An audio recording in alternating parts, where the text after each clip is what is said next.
What's up, y'all? This is 12 o'clock, and welcome back to another episode of Just the Tip. Today I want to talk about screwdrivers and a little trick you might not know.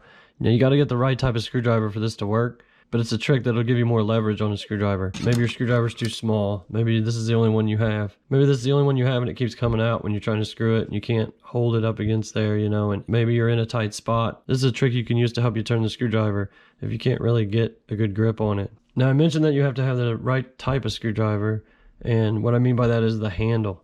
So notice how this handle has like grooves on it, and this one actually does too.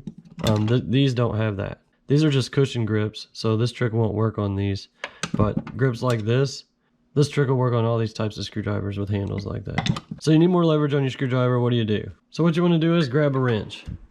Grab a wrench that fits the screwdriver, because these grooves right here, believe it or not, you can put a wrench on it.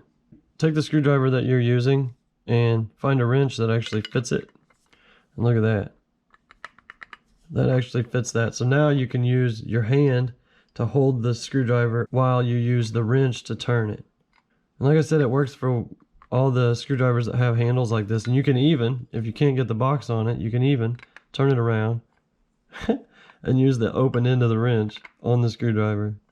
So there's that screwdriver. If we get our other screwdriver, let's grab this one here. We get this one. This doesn't work on here, and it's only because the wrench isn't big enough. So let's grab a wrench that fits it. There, it's a 22 millimeter. So there you go. Well, there you go, guys. That's it. Hopefully that'll help you next time you get in a tight spot with a screwdriver and can't really get the leverage on it to turn it. Just put a wrench on it. Well, that's it, guys. This is 12 o'clock, and remember, I can't guarantee your work. This is just the tip.